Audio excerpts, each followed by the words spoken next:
जी, आज हमारे साथ डॉक्टर ज़फ़र इक़बाल साहब मौजूद हैं और डॉक्टर ज़फ़र इक़बाल साहब जो हैं ये एक बहुत अच्छे होम्योपैथ भी हैं और प्लस साइकोलॉजिस्ट भी हैं। तो आज चूँकि ये मिलने आ गए बाय चांस, तो मैंने सोचा कि चलिए राइट होम्योपैथिक जो हमारा ग्रुप है उन दोस्तों के लिए हम थोड़ी-सी इनसे गुफ्तगू कर लें कुछ साइकोलॉजी के टॉपिक पर जो कि बड़े कुछ अहम टॉपिक हैं। तो उसमें जो हम मैंने सोचा कि एंग्ज़ायटी पे बात की जाए। तो डॉक्टर साहब की स्पेशलिटी है एंग्ज़ायटी। तो डॉक्टर साहब ये बताइए कि जो एंग्ज़ायटी बेसिकली है क्या? बहुत शुक्रिया डॉक्टर साहब। एंग्जाइटी बुनियादी तौर पे जो एक स्ट्रेस रिस्पॉन्स है कि जब भी हम किसी भी किस्म के स्ट्रेस में मुबतला होते हैं तो हमारा जो पहला रिस्पॉन्स होता है वो एंग्जाइटी की सूरत में होता है। एंग्जाइटी जो है ना एक फीलिंग ऑफ एप्रीहेंशन है और फियर की फीलिंग है। लेट्स सपोज कि हम कुछ नया से नया काम, छोटे से छोटा कोई काम करते हैं, बच्चे ने पहले दिन स्कूल जाना है, किसी ने अगर पहली दफ़ा कोई पेशेंट को डील डील करना है, मतलब छोटे से छोटे लेवल को भी जब हमने काम करना है तो जब से पहले सबसे पहला जो हमारा रिस्पॉन्स होगा ना वो स्ट्रेस की सूरत में रिस्पॉन्स होगा, वो हमेशा एंग्जाइटी की सूरत में होता है। और एंग्जाइटी जो है ना वो हमेशा जो है ना वो डिस्ट्रक्टिव नहीं होती। ये आपका कह लें कि डिफेंस मैकेनिज्म है। ठीक है, ये हमेशा पॉजिटिव भी नहीं होती। ये कभी मतलब कह लें कि इसका प्रोडक्टिव होती है। और जब आपके एंग्जाइटी का लेवल बड़ा पीक पे चला जाए तो फिर हम इसको साइकोपैथोलॉजी में लेके जाएंगे। वरना एंग्जाइटी जो है ना एक प्रोडक्टिव मैकेनिज्म भी है, क्योंकि अगर एंग्जाइटी ना हो तो हम कोई भी काम नहीं परफॉर्म कर सकते। यानी कि आपका मतलब ये है कि जो एंग्ज़ायटी है बेसिकली पॉज़िटिव भी हो सकती है, नेगेटिव बिल्कुल, भी हो सकती है। बिल्कुल। एंग्ज़ायटी जो है ना हुँ, एक ख़ास लेवल तक जो है ना वो पॉज़िटिव है। हुँ, और वो हर ह्यूमन बीइंग जो है ना वो कोई भी अगर मतलब कोई भी स्टेप लेता है, कोई भी काम करता है, किसी भी चीज़ के साथ उसका एनकाउंटर होता है, तो उसका सबसे पहला जो रिस्पॉन्स होता है वो एंग्ज़ायटी है। एंग्ज़ायटी बेसिकली जो है ना हमें प्रिपेयर करती है। हम जो टास्क करने जा रहे हैं, हम जो काम करने जा रहे हैं, मतलब जिस किस्म का भी टास्क हम करते हैं ना, उससे जो पहले हमारा रिस्पॉन्स होता है वो एंग्ज़ायटी। अगर वो ना हो तो फिर तो हम जो है ना वो कोई काम कर ही नहीं पाएँगे। यानी कि जैसे स्टूडेंट्स हैं, जी, जी। तो स्टूडेंट्स ने एग्ज़ाम देना होता है। जी, जी। तो अगर उनको एंग्ज़ायटी ना होगी तो वो प्रिपरेशन नहीं करेंगे। प्रिपरेशन नहीं करेगा। हाँ, ठीक लेकिन है। उसकी हुँ, एंग्जाइटी जो है ना वो इस लेवल पे चली गई है कि उसके अंदर कह लें कि वो जो परफॉर्म करने के बजाय जो है ना उसके अंदर कह लो कि उसकी साइकोपैथोलॉजी डेवलप हो गई। उसके जो हुँ, सिम्टम जो है ना वो इतने पीक पे चले गए हुँ। कि वो परफॉर्म करने के बजाय जो है ना उसका डिक्लाइन की तरफ चला गया। तो फिर जो है ना हम उसको as a disease, as a disorder नहीं जो है ना उसको। वो नेगेटिव एंग्जायटी में हाँ, चला हाँ, जाएगा हाँ, कि अगर बिल्कुल। वो स्टूडेंट जो है वो बजाय ये कि वो उस एंग्जायटी को एक पॉजिटिव रिस्पॉन्स मिले और ज़्यादा मेहनत करे और अच्छे जी, तरीके जी। से पढ़े, जी, जी। वो स्ट्रेस में चला जाएगा और उसकी स्टडी जो है वो उससे इफेक्ट होगी। इफ़ेक्ट होगी। इफेक्ट तो होगी। ये एक नेगेटिव वो एंग्जायटी है। नेगेटिव है। एंग्जायटी है। हाँ, वो डिस्ट्रक्टिव उसका फेज हाँ, होगा। जो ठीक। प्रोडक्टिव फेज है वो हमको परफॉर्म करने के लिए, हमारी परफॉर्मेंस को इन्हांस करने के लिए जो है ना उसका हुँ, होता है। लेकिन जब उसका डिस्ट्रक्टिव हो जाता है हुँ। तो फिर वो साइकोपैथोलॉजी है। लेकिन डॉक्टर साहब हम देखते हैं कि हमारे पास बहुत से पेशेंट आते हैं स्पेशली जो क्रोनिक केसेस होते हैं जैसे मतलब कैंसर है, लीवर डिजीज़ है, उसमें जैसे हेपेटाइटिस सी है, सिरोसिस है और भी बेशुमार मसाइल हैं, क्रोनिक आर्थराइटिस है, जोड़ों की दर्दें और उसमें हमने देखा कि ऐसे बहुत से पुराने मसाइल में इवन कि जो स्टमक डिसऑर्डर है जैसे गर्ड है, उसमें रिफ्लक्स डिजीज़ है, क्रोनिक है, उसमें पेशेंट जो है उसमें एंजाइटी का आंसर बहुत ज़्यादा होता है। तो ये जो एंग्ज़ायटी है, ये पॉज़िटिव एंग्ज़ायटी है या नेगेटिव एंग्ज़ायटी है? क्योंकि ये तो एक ये मतलब इस पे आप क्या बताएँगे कि ये एंग्ज़ायटी की कौन-सी टाइप है और क्या इसको ओवरकम किया जा सकता है without recovering the physical element? जी डॉक्टर साहब, इसके लिए जो है ना वो हमें ये ज़रूरी होगा कि हम लोग थोड़ा वो जो है ना वो WHO की जो हेल्थ की डेफिनेशन है ना उसकी तरफ जाएँ। क्योंकि WHO जो है ना वो हेल्थ को जो डिफाइन करती है उसमें ये है कि health is not an absence of disease, it's a state of complete harmony between biological, psychological and social wellbeing. Yes. कि ये जो आपके तीनों डोमेन्स हैं ना उसके अंदर अगर आपकी हार्मनी है, फिजिकल लेवल पे है, इमोशनल साइकोलॉजिकल लेवल पे है और आपका सोशल और इंटरपर्सनल जो है ना तीनों डोमेन के अंदर अगर हार्मनी है तो वो स्टेट ऑफ हेल्थ है। ओके। इसके अलावा जो स्टेट है वो स्टेट ऑफ हेल्थ नहीं है। ठीक है। और हेल्थ जो है ना WHO उसको स्टैटिक फॉर्म में नहीं लेती कि जैसे मॉडर्न मेडिसिन है ना उसमें ये कि या तो डिजीज है या नहीं है। जबकि WHO के मुताबिक ये कंटिन्यूम है, एक प्रोसेस है आपके हेल्थ का और इलनेस का, एक जर्नी है। आप हेल्थ की तरफ भी जा सकते हैं और इलनेस की तरफ भी जा सकते हैं।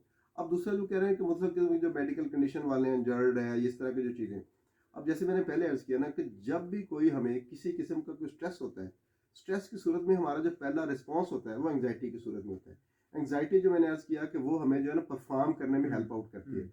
सपोज कि किसी को अगर हेपेटाइटिस सी जो है ना उसका जो है ना वो पॉजिटिव हो गया, तो उसको जब ये रिपोर्ट मिलेगी तो उसके लामाला उसके अंदर एंग्जाइटी का एलिमेंट जो है ना वो डेवलप होगा, और ये जो एंग्जाइटी है वो बेसिकली उसको कंपेल करेगी हम्म पोजीशन की तरफ जाने के लिए। हम्म वो उसको जो है ना अपने ना लाइफस्टाइल को जो है ना वो मतलब रिफाइन करने के लिए कंपेल करेगी। ट्रीटमेंट जो है ना एडहेरेंस जो है ना उसको वो बेहतर बनाएगी। अगर उसके अंदर ये एंग्जाइटी का लेवल नहीं होगा तो वो ना तो ट्रीटमेंट करवाएगा और ना जो है ना उसको ट्रीटमेंट को जो है ना वो जो पेशेंट जो आपका फिजिशियन है जो उसकी गाइडलाइन है जो ट्रीटमेंट को प्रोटोकॉल है उसको फॉलो नहीं करेगा।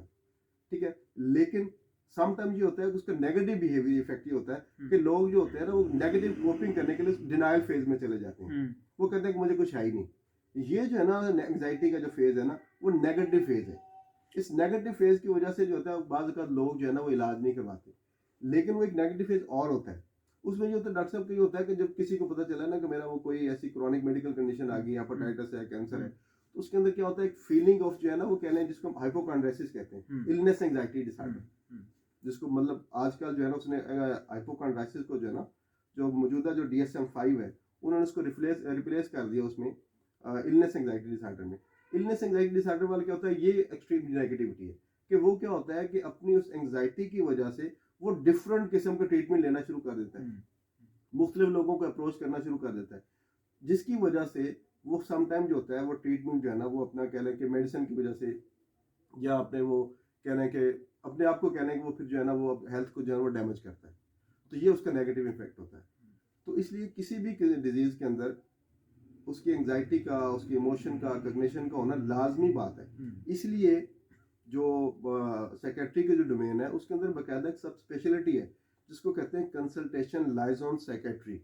कंसल्टेशन लाइजन साइकेट्री के जो स्पेशलिस्ट होते हैं साइकेट्री वाले, वो बेसिकली मेंटल डिसऑर्डर वालों को डील नहीं करते, बल्कि वो ऐसे लोगों को डील करते हैं जिनको क्रॉनिक मेडिकल कंडीशंस हैं, जिससे कैंसर हो सकता है, हेपेटाइटिस हो सकता है, डायबिटिक हो सकती है, बाकायदा जैसे साइको ऑन्कोलॉजी है, ठीक है ना, साइको हेपेटोलॉजी है, बल्कि इवन साइको डर्माटोलॉजी है। अच्छा, तो वो इसमें भी ब्रांचेस हाँ, बन इसके गई अंदर भी ब्रांचेज हैं। ओके, जो साइको ऑन्कोलॉजिस्ट है वो सिर्फ जो कैंसर के केसेस हैं ना उनके जो साइकोलॉजिकल पैटर्न्स हैं, उनके जो ट्रीटमेंट एडहेरेंस है उसको मतलब का बेहतर बनाने के लिए वो काम करता है।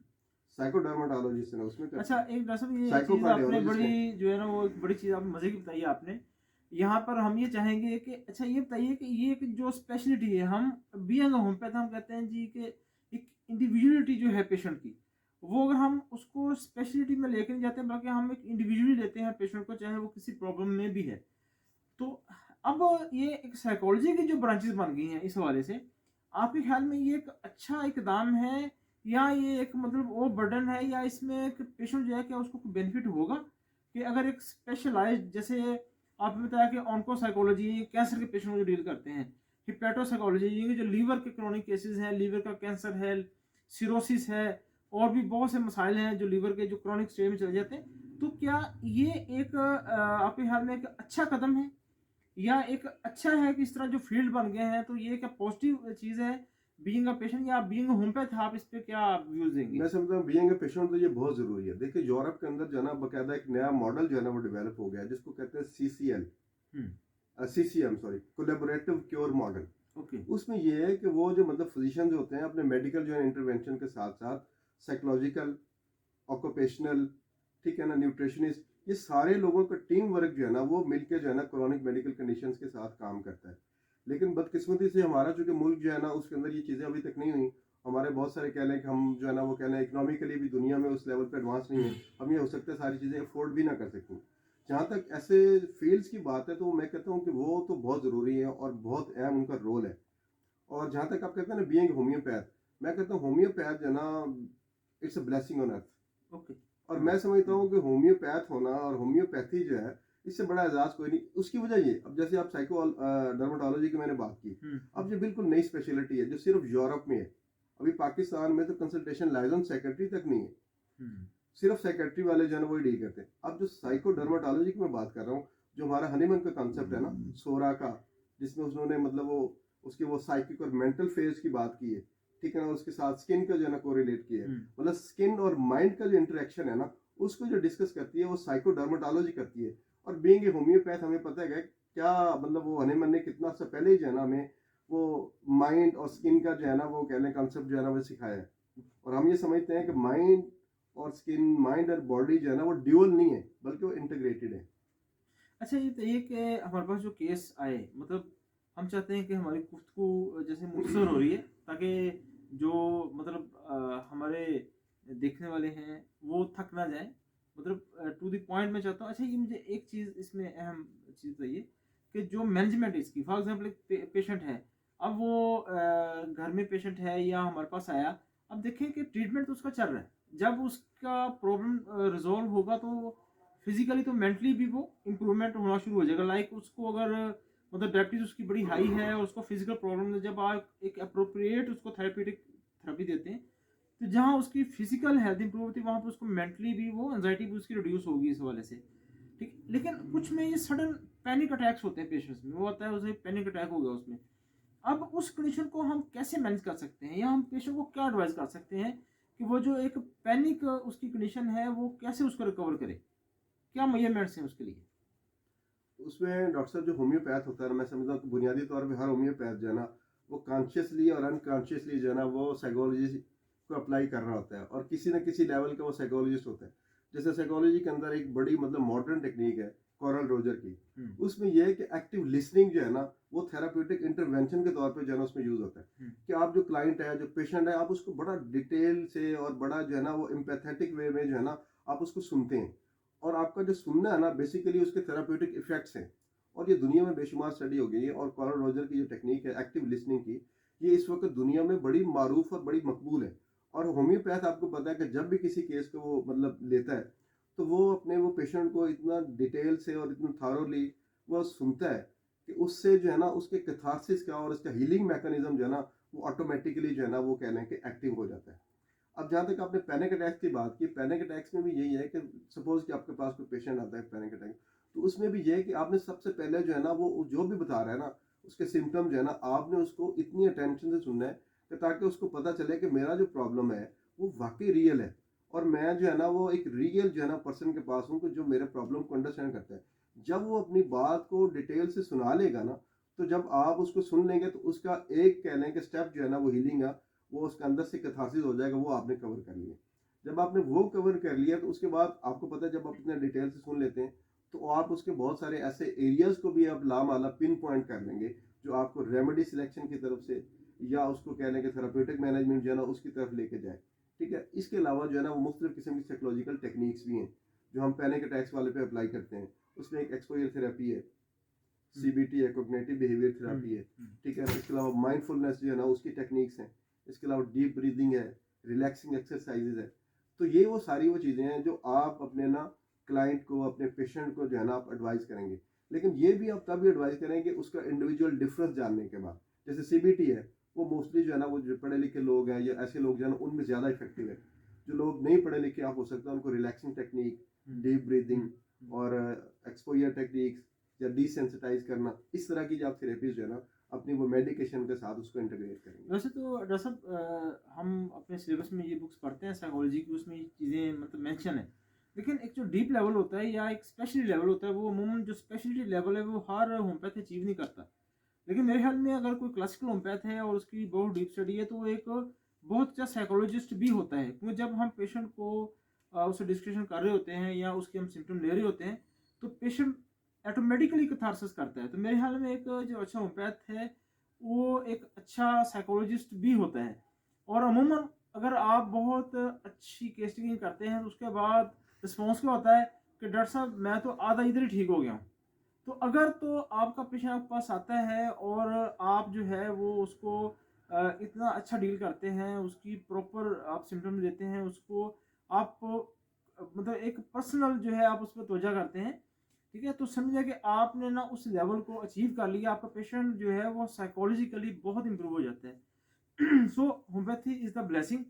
तो एक मेरे ख्याल में एक इब्तदाई बड़ी अच्छी डिस्कशन थी एंजाइटी पे डॉक्टर साहब ने हमें बहुत अच्छी जो इन्फॉर्मेशन दी एंजाइटी के छोटी हवाले सी से। मैं इसमें डॉक्टर साहब एक अर्ज करूंगा। जी जैसे आपने फरमाया ना कि मतलब हर होम्योपैथ साइकोलॉजिस्ट है, नो डाउट, जैसे मैंने पहले भी अर्ज किया कि वो कॉन्शियसली या अनकॉन्शियसली साइकोलॉजिस्ट होता है।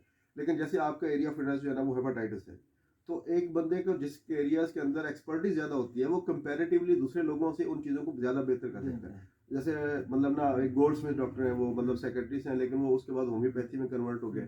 इसके अलावा डॉक्टर महेश गांधी हैं। तो एक बंदा जैसे साइकोलॉजी है, साइकोलॉजी के अंदर इवन जो पीएचडी डॉक्टर होते हैं वो भी उनकी एक स्पेसिफिक डोमेन है। हो सकता है वो सिर्फ पॉजिटिव साइकोलॉजी को जानता हो सकता है कि वो जो है ना वो कह लें कि क्लिनिकल साइकोलॉजी, मतलब ये कि अगर कोई बंदा पीएचडी भी है तो इट डजंट मीन कि उसको सारी साइकोलॉजी को पता है।